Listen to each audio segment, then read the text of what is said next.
téléspectateurs yu ITV di leen dalal jàmm seen émission kennu askan wi ñu am mbégte dellu si fi naka noonu tey jii ñu am mbégte dalal Sankoum Faty nekk colonel de gendarmerie à la retraite consultant juriste acteur de la société civile à Sédhiou naka noonu nga nekk auteur de plusieurs articles sur les thèmes juridiques naka noonu ñu wax fas yéene waxtaane lépp lu jëm ci wàllum immunité parlementaire bu Ousmane Sonko ñu yëkkati ko wax ci wàllum yoon wax tamit ci wàllum procédure comme nu ko ITV i rajo amle suba ba tey lépp lu jëm ci wàllum assemblée nationale yi umpul auditeurs yi ak téléspectateurs yi Sankoum Faty maa lay dalal jàmm ci plateau kennu askan wi fii si ITV. asalaamaaleykum wa rahmatullah maa ngi lay sant sëñ Cissé. di rafetlu li invitation bi.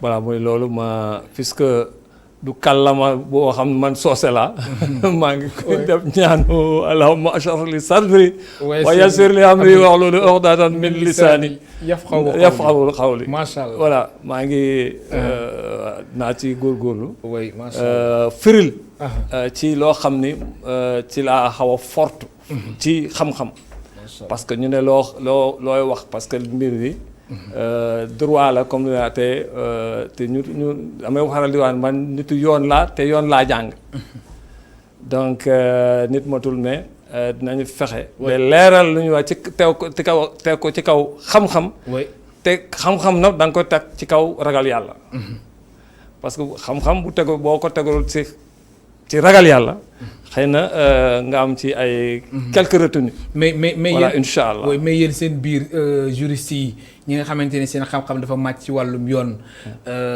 débat su jibee gis nañ polémique dafay bëree ku nekk jaar sa yoon.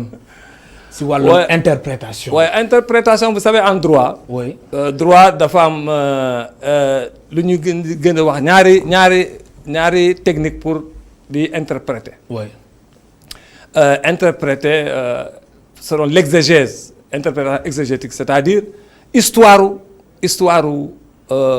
texte bi nan la ñëwee. oui parce que kooku mun nga dem parce que xam nga ni assemblée mooy woote loi. oui assemblée te balaa ñuy wax ne les commissions nous sommes commission des lois. oui donc fa ngay. ak commission booy wut voilà non da ngay dem ba ci parce que loi bu ne il faut mu jaar commission des lois. oui te foofu lañ koy discuter. ci commission yi travail ci commission yi te commission dañuy bind ku nekk li mu wax. oui loolu te foofu boo bëgg a xam lan la député yi bëgg a bind. effectivement kooku mooy exégèse. exact am na beneen boo xam ne ce qu'on appelle l'interprétation téléologique c'est-à-dire lan mooy but bi lan lañ ci séentu. oui lan lañ ci séentu. maa ngi joxe exemple par exemple bu ñu nee par exemple séddale dund bi. xam nga dañoo wax autorité dañoo bëgg a 1 million de ménages c'est-à-dire 1 million de ménages la ñuy bëgg a laal. oui donc xam nga moom mooy but bi. loolu yëpp dañ ko yaatal. voilà mun nañ ko yaatal après. am na solo voilà. alors dañ koy commencer ak actualité bi ki nga xamante ni mooy Ousmane Sonko leader PASTEF. nekk député. ñu lever immunité parlementaire. sa réaction à chaud lan la Sankoum Faty. bon ñu juriste mo dañu xam nga dañu nekk lu ñuy wax état de droit état de droit fi mu soog borom xam-xam ne ñu ko teg.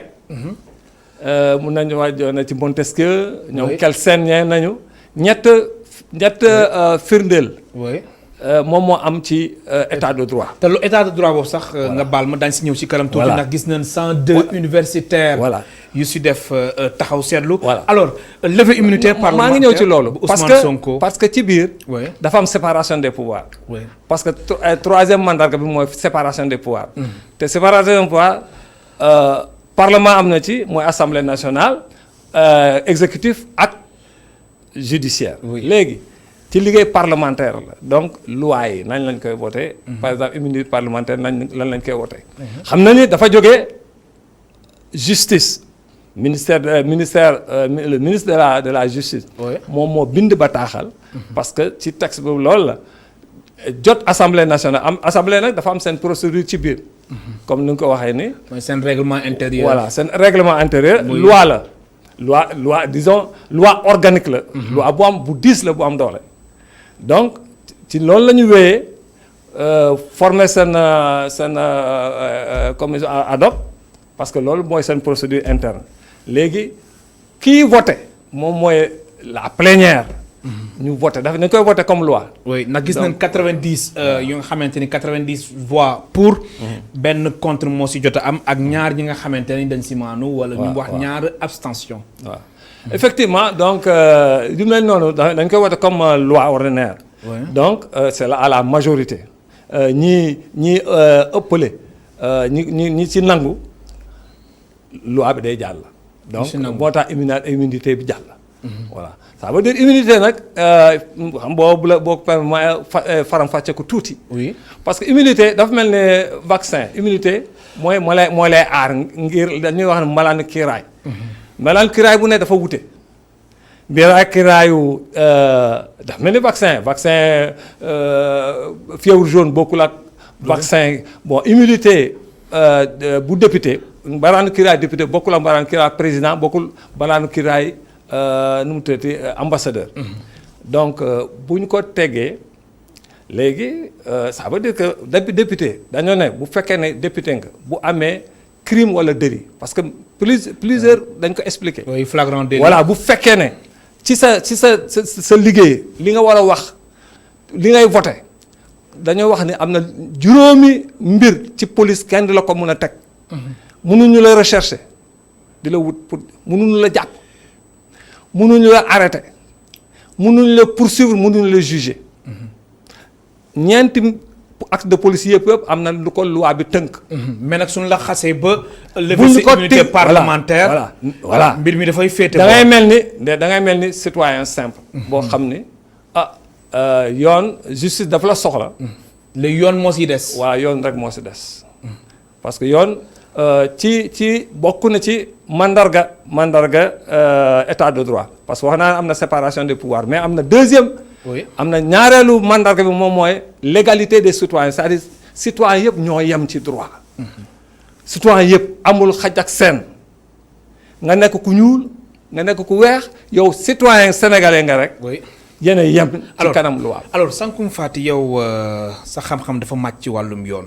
nga nekkoon fi colonel de gendarmerie à la retraite alors procédure bi ba mu tàmbalee ba tey jaar na yoon ci sa gis-gis wala jaarul yoon.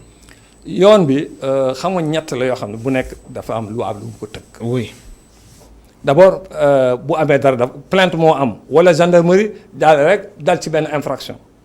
xam nga da nga koy constater te gendarme liggéey mooy constater ak rapporter.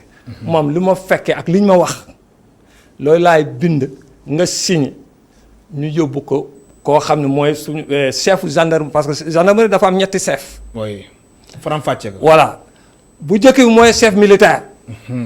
affaire militaire affaire discipline kooku ba ci général bi haut commandant moom mooy moo lay yore. haut commandant de la gendarmerie ko affaire militaire. oui léegi affaire judiciaire chefam mooy procureur parce que procureur ci loi bi moom mooy le maître. de la police judiciaire. muy OPJ. voilà office de policier judiciaire. les officiers de police judiciaire ñii di enquête yëpp seen chef. mooy procureur. général bi mënu la jox ay ndigal ci loolu. parce que yow sa responsabilité la yaa ko waat. da nga waat ne damay def sama liggéey même ci PV bi damay wax noonu loolu li ma dégg ak li ñu ma wax ngay jëbbal. te boo ko jëbbalee. donc am na phase de poursuite.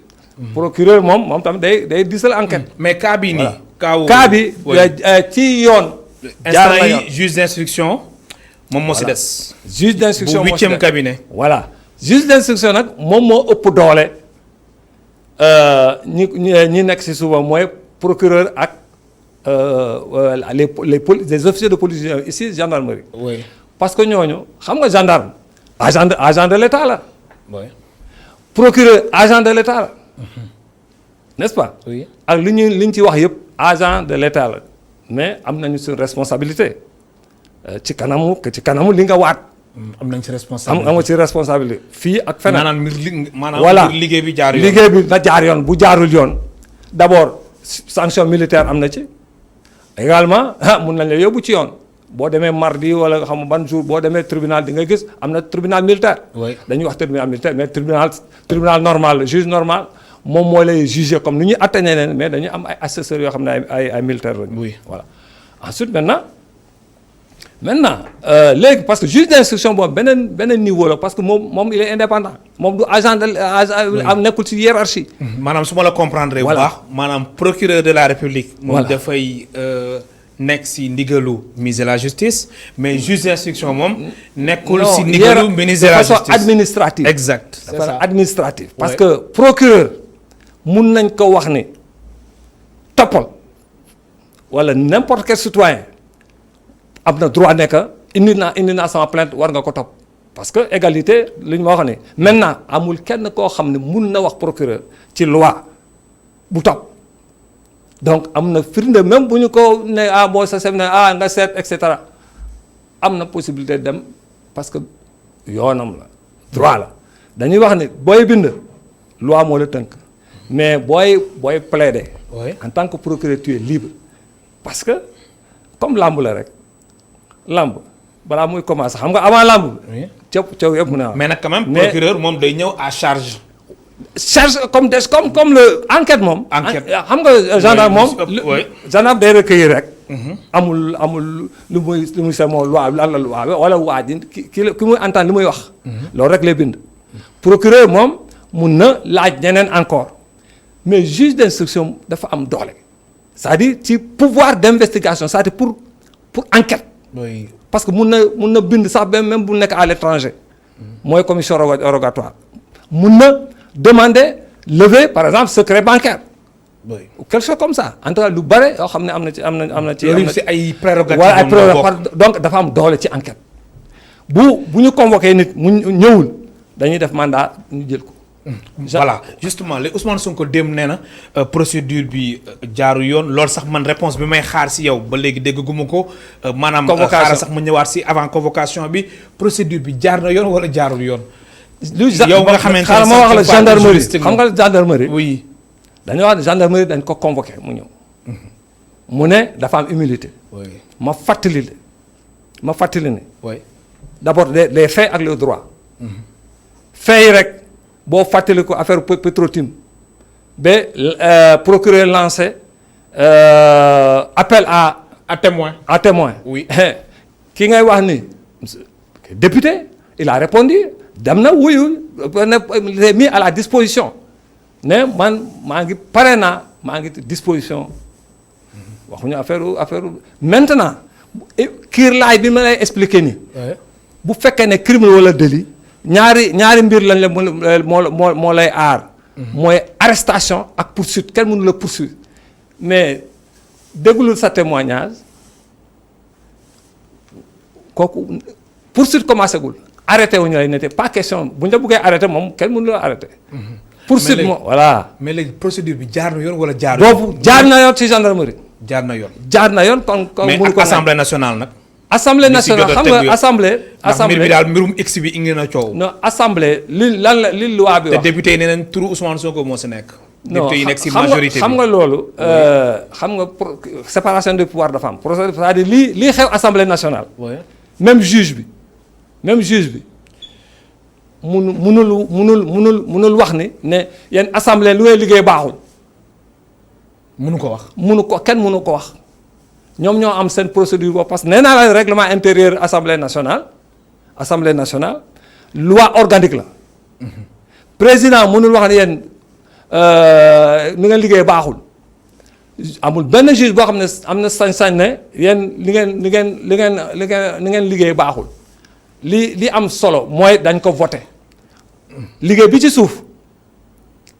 suuf kooku technique la mais bi ñu ñëwee pour voter parce que plénière ak député yi ñooy voté bu ñu xas a voté rek mooy loi la.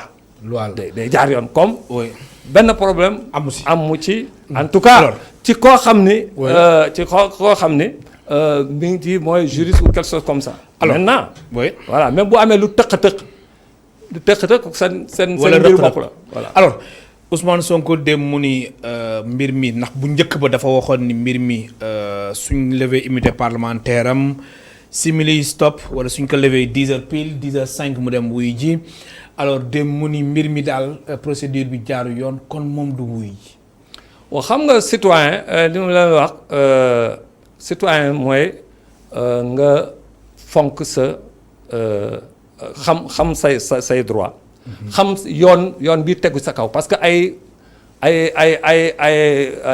droit la mooy da nga am ay sañ-sañ. da nga am ay sañ-sañ ak loo xam ne sañuloo ko buñ la comme li ma waxee police convoqué nañ la bon am nga sañ-sañ ba na yem mais juge bu la soxla di nga ñëw mu neex la wala mu neex. maanaam di nga ñëw. su la neex su la naqadee. maanaam soo ñëwul dañ lay jëli soo ñëw dañ lay jëli. alors donc mais nag. oui. boo ñëwee yow libre am nga liberté wax ou bañ a wax. am nga liberté sax lee lu la neex. te su la neexee maanaam yoon may na la nga bañ a wax. voilà comme nu ko Abbas Fall defee. voilà fan yi ba mu demee dafa bañ a wax. voilà oui parce que mbir mi li ma wax ni ci firndeel état de droit. ñëpp a yem ci droit. kii nee na tooñ na ma kii nee na voilà ñu yóbbu ko ci yoon ñëpp war a ñëw parce que li ñuy wax yemele ci atte mooy bu ngay ñëwee parce que si ay ëttu attekaay nee naa comme làmb la. tant que arbitre sifflé wu fa la dëgg bi di génn parce que lu gendarme bind lu ma munti bind nu mu set procureur kazalika même juge d'instruction. oui li mu munti bind bu ñëwee ci ëttu ayatakaay bi yow boo ne man li ma waxoon waxatuma ko dañ leen ne juge bi dafa ne lan ngay wax léegi. parce que juge bi dafay atte ci kaw li ko won loo xam ni c'est public ñëpp a koy fekkee. ci loolu lay atte. ci loolu lay atte. mais teewul aussi moom mu def ay investigation am. non amul benn investigation bu muy def. non c'est-à-dire juge d'instruction su demee. non ba yore dossier bi day def effectivement ay charge moom day indi ay charge exact. kële moom le gendarme ay éléments. bien sûr des éléments parce que xam na lan mooy. ban infraction la. mais loolu ay éléments de renseignement lay doon. voilà tout ça day servir de simple renseignement. oui. bu ko boo nee kii juge bi mën na ko écarter parce que yow li ngay wax ak preuve yi ngay indi mooy koo xam ne kii tuumaal ak ki ñuy tuumaal ku nekk da ngay ñëw àtte da ngay ñëw indi léegi ay gaal am nga droit am avocat. kii temps de parole ku nekk am na nu ngay layee. léegi ak arbitre joxe war. alors Ousmane Sonko ni du wuy ji lan moo ko si nar a fekk. ak ban situation moo nar a am yow mi nga xamante ni. colonel de gendarmerie à la retraite. waaw man nekkuma ci dossier bi xaw ma yan charge lañ ko teg. xam nga charge. lu ñuy wax lu ngeen di déggee souvent les. mais nekkoon nga ci terrain bi. voilà xam nga aussi sa gars yi nu ñuy liggéeyee quand même. non comme ni ma waxee c'est-à-dire xaw ma yan charge lañ ko teg. parce que d'abord lu ñu xam. oui mooy dafa am plainte pour viol. dafa am plainte pour viol bu fekkee ne loolu rek la. amul leneen bu dee loolu rek la kooku xam nga léegi viol léegi crime la te crime nag mun nga dem juróomi at fukki at ba à perpétuité donc kooku moom loolu moo nekk ci code pénal parce que juge bi du inventé. maanaam moom juge bi lu texte yi wax rek juge bi ñaari mbir moo ko tënk. oui ñaari mbir moo ko tënk. mooy loi bi c'est-à-dire bu ñu ne infraction bi juróomi at lañ koy daan yow munoo def juróom benn at mun nga possibilité wàññi mais munoo yokk mais bu ñu la de juróomi at ba fukki at munoo daan waa ji fukki at ak benn kooku mooy loi bi moo ko tënk ak beneen bi ak sa ak mooy lu ñuy wax l'intime conviction mooy sa aqulaay taala parce que yaay atte dañu ne yaay atte. te boo dee aqulaay taala da nga ne damay atte fii wala am. yow dinañ la atte aussi. alors ñàkk wuy ji si wàllum yoon ñu jox la convocation nga ni doo wuy ji. alors loolu gendarmerie ñooy dem jëli la wala police. voilà c'est-à-dire bu la gendarmerie convoqué. oui bu la neexee bañ a dem man gendarme laa. su la convoqué. kenn mënu la forcer nga dem. waaw mais soo demul. boo demul. waaw gendarmerie mënu la jëli. soo demul boo gendarmerie demee mënu la jëli. mandat d'amener wala mandat d'arrêt. moo lay indi mandat d'amener mooy juge bi moo la koy signer. moo koy signer jox ko kan. jox ko gendarme bi ne ko dem leen jëli ko. mandat d'amener même chose. gendarme wala police lay doon voilà ñooy lay dem jëli. voilà kooku yoon moo ko wax. waaw te boobaa wu jëli bi dafa am beneen xar kanam bu muy joxe. naka. maanaam jëli bi lu ñuy waaj la. non jëli bi laa wax. jëli bi non jëli bi moom kooku moom ñoom entraîné nañ ci. entraîné nañ ci noo munti doon. noo munti doon ak koo munti doon. jàpp nañ fi ay kii simple jàpp nañ fi ay gros cambrioleur yoo xam ne ay ngannaay lañ yore. jàpp nañ teg vraiment ay nitu diine sax. koo xew na fi maanaam pare nañ ak éventualité bu mel. bu nekk. éventualité bu ne waaye mais parce que xam nga état moom waaw am na puissance publique te ñu ne bu ñu waxee ne doole force doit rester à la loi loi parce que loi dafa diis. loi dafa diis te am nañu moyen te dafa war a am parce que bu loi. bu ñu ko mënul appliquer du am nañu. alors am na ñu gisee ni que ni loolu su demee ba am ñu jox nit convocation mu ni du wuy ji ñu jëli ko. mandat de dépôt direct la loolu mën nga ko firndeel wala. wala demeewul noonu. leeral ko suñu mbokk téléspectateur xam nga juge d'instruction moom wax naa la il est indépendant. gis nga droit pénal muy affaire pour daan nit. lu mooy droit wu lu wóor peñ. parce que ci sa liberté la dañ la war a jàpp wala dañ la war a tëj xam nga kooku dafa diis. il faut que mu tegu ci lu leer. bu leer bu ñu amee sikki saka rek duñ la tëj. mais nit ki aussi su woy juwul mën nañ. bu woy juwul mën nañ ko si toppee loolu. non dañ lay dem jëli waaw suñ ko demee ba jëli ko pare non kooku amul infraction xanaa code de la route booy bu ñu la ne arrêté nga kii nga daw mooy voilà. mais foofu amul infraction kooku amul infraction. léegi maintenant gendarme comme l'a dit gendarme moom tu es libre mais nag mandat bu ñu la ne mandat d'amener borom takk der yi nañ la jëli ak noo munti doon. ak koo munti doon. ak koo munti doon nga yoree mandat da nga koy exécuter. yow si sa expérience vivre nga lu mel noonu. mais lu raw loolu. ñun bon lu raw loolu. parce que xam nga flagrant délit man dund naa flagrant délit député. yow waaw ban année la woon. ban année. ñii di fàttaliku en 94. 94. kan la woon. non jarul wax. wala jarul ñu wax tur bi mais 94. oui xam nga ñan ñoo nekkoon au pouvoir.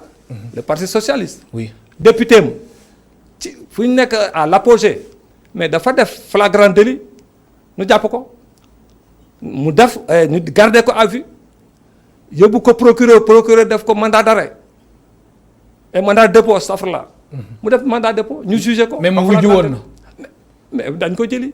dañ ko jëli dañ ko jëli. indi ko nan ngeen ko jëlee. dañ koy dem jëli dañuy ñëw nag normal dañu ñëw parce que ñun. soo résister nag dañu ñëw saluer. oui on prie de nous suivre. soo résister ngeen am beneen taxawaay. boo leen taxaw foofu boo poñee gendarme moom beneen la violence à agent de la force publique dans l'exercice de fonction beneen mandat rek la donc loolu yëpp dañ la koy teg boo résister dañ la. non seulement dañuy kii voilà mais beneen daan la. te foofu sax outrage aussi mën na si dugg. donc ça veut dire que c'est pour dire que gendarme wala policier dafa def prêter serment. ku nekk dafa mel ni sénégalais tous les sénégalais am na lu ñu gëm am na fu ñu jógee am na luy daw seen yaram am na ci ay imam ñëpp de gis nañu ci réseaux sociaux yi ñii li ñuy wax ñun bu ñuy jàngale. bu ñuy jàngale ci ñaari mbir laa leen di teg laa leen fàttali samay élèves ñu ngi may dégg dama ne benn bu fekkee ne jullit nga yàlla nee na ittaqu yawma turjaun fii ilallah summa tawaafa kullu nafsin maa qaddamat wa hum laa yuzlamuun. parce que macha allah. dafa ne ragal leen moo leen bés bu ngeen di jàkkaarloog man te bés boobu amul erreur judiciaire xam nga loolu même bu fekkee ne foo laqatu yàlla mën nga gis.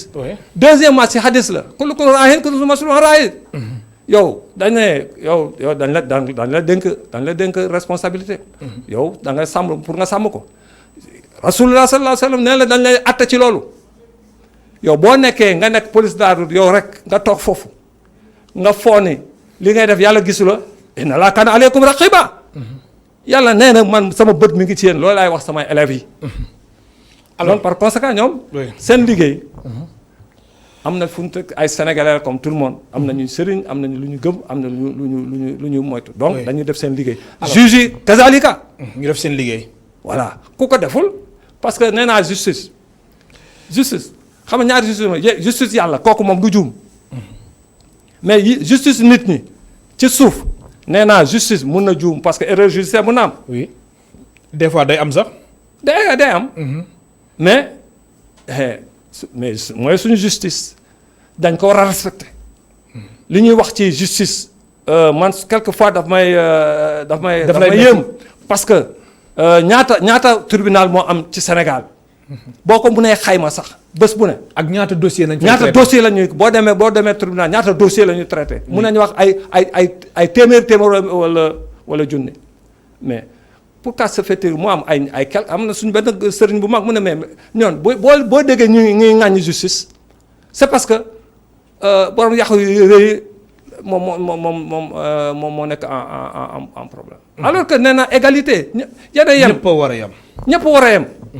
donc vraiment loolu moom dafa war a mot a bàyyi xel. oui ma fàttali suñu mbokk téléspectateurs yi ñu ngi dalal Sankoum Faty colonel de gendarmerie à la retraite consultant juriste acteur de la société civile à Sédhiou naka noonu mu nekk auteur de plusieurs articles sur les thèmes juridiques en général et de l'état de droit au Sénégal mbokk téléspectateurs yi mu ngeen woote si 88 628 74 74.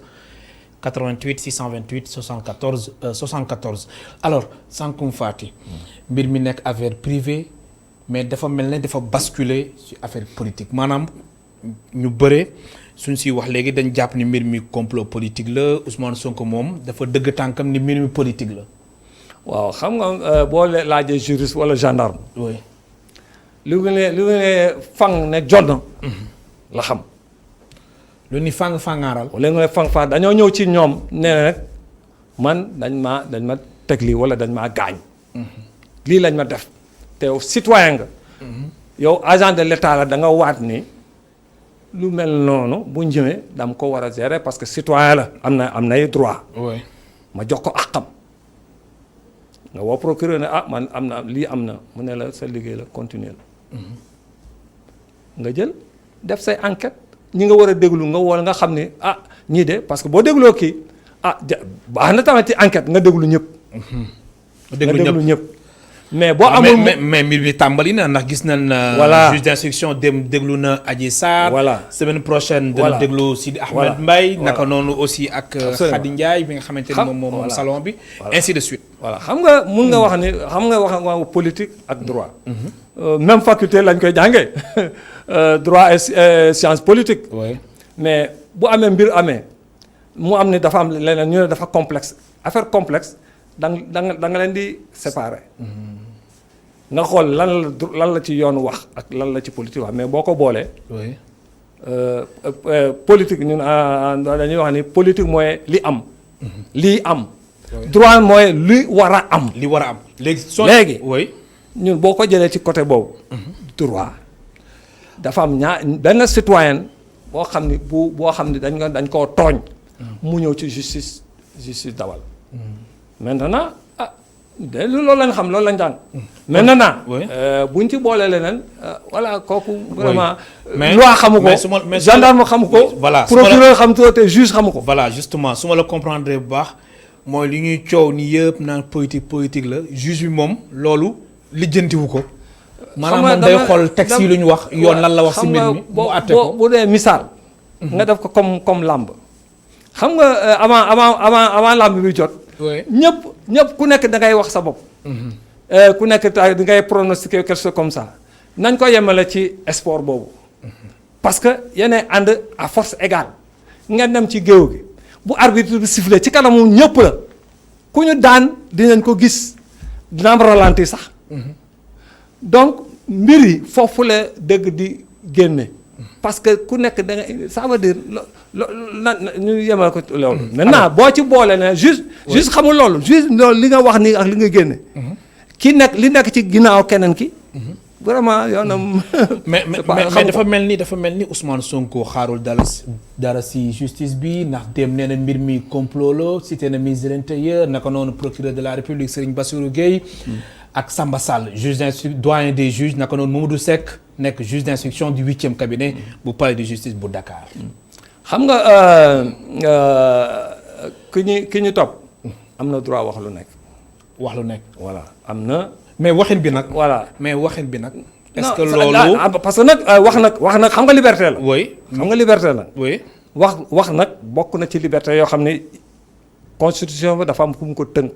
mais est-ce que constitution bi fu mu ko tënk aussi. bokk na si nga ni juge d'instruction bi dafa faible. ah non. terme bi kooku ça dépend nu ngi ko. mais yow en tant que juriste. xaaral ma wax la maa ngi ñëw. parce que dama ne liberté d'expression am na. mais loi bi dafa ne bul tooñ bu par exemple boo xam nga saaga wala tuumaal nit kooku loi bi daf ko prévoir. ak outrage à magistrat. voilà boo saagee matériel wala nga saaga président wala nga saaga ñàkk ay institution yi parce que loolu bokk na ci li ñuy wax ne ci état de droit parce que loi ci comment droit wu nit. c'est-à-dire il faut que balaa ñuy wax ne kii mun lañ ci topp il faut que loi bi prévoir ko d'abord. loolu mooy la légalité le principe de légalité bu fekkee ne yow saaga nga wala nga def na loo tax outrage am. oui loo tax moo ñu am moo outrage mooy saaga moo wala tuumaal boo xam ne tegoo ko ci yoon moom mooy comment ça s'appelle diffamation am na donc yooyu. wala diffusion dañu mun na waaw fausse nouvelle. kooku parce que loolu yëpp mun nga ko def par le geste par l'écrit wala nga bind wala nga wax sa kaddu. bu ñu ko analyser ni ne moom lii ay tuumaal la il faut nga ñëw indi firndeel. donc loolu la mais sinon loo munti wax te gaañuloo nit parce que liberté bu ne. ku nekk ñeneen ñi dañoo am seen àq ak seen yelleef am nañu seen ay famille. am nañ ñoo xam ànd nañu ak ñoom am na ñuy xarit am na ñuy doom. donc yan nii nag boo koy teg ci kaw nit. da nga ko war a teg ci dara. ci dara voilà ci lu leer loolu mooy ragal yàlla. alors parce que tuumaal tamit beneen mbir la. alors gis nañ 102 universitaires nekk ay professeurs naka noonu ay enseignants yi nga xamante ni ñu si bëre ci wàllum droit dañuy yëngu ñu nekk faculté des sciences juridiques et politiques bu Dakar ak tamit si région yi ay UGB ak naka noonu ak université Assane Seck bu Ziguinchor ak yeneen yi ni mel ñoom ñu jàpp ni vraiment suñu état de droit dafa nekk si crise ñuy naqar lu baax a baax taxawaayu état de droit fii si réew mi est-ce que yow yi xamante ni juriste nga consultant Sankum Fati bokk nga gis-gis ak 102 universitaires yooyu. xam nga am na droit dafa am terme bu ne dafa am lu muy firi lan la. oui. maa ngi leen di nuyu maa ngi leen di saluer ci seen xam-xam nee naa avant sa xam-xam da nga koy teg ci ragal yàlla. c'est du nombre bi moo am solo. li am solo mooy kaddu gi lan la ñu wax parce que bu dee nombre la rasulullah kaddoom du egsi si ñun. bu dee nombre la. li nga wax la. état de droit nag ñëpp jàng ñiy def droit ak science politique jàng nañ ko. notion bi fu mu jógee wax naa la ni depuis Montesquieu.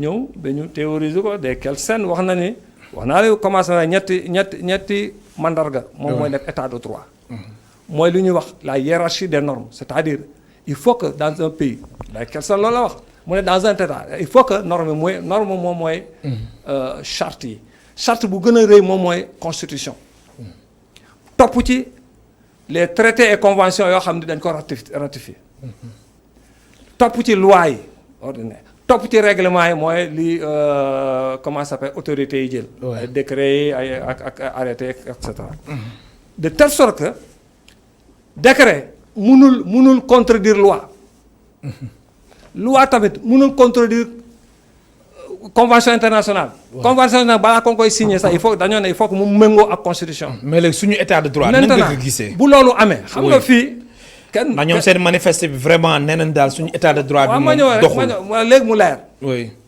xam nga constitution am na te bu norme bi nekk ci suuf méngoowul ak bi ci kaw dañ koy annuler maa ngi fàttaliku ci les faits commencé président Senghor yaa ngi fàttali temps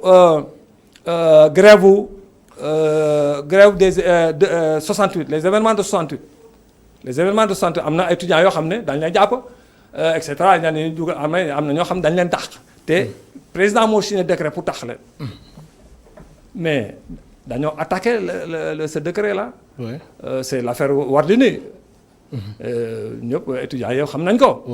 mais dañoo ne président bi amoo sañ-sañ dàq étudiant parce que étudiant conseil de l'université moo am sañ-sañ pour le gaaw rek. Ensuite Macky Sall le président Macky Sall lui-même affaire étudiants les enseignants là yi ñoo xam ne ñoo triché ñu dàq leen.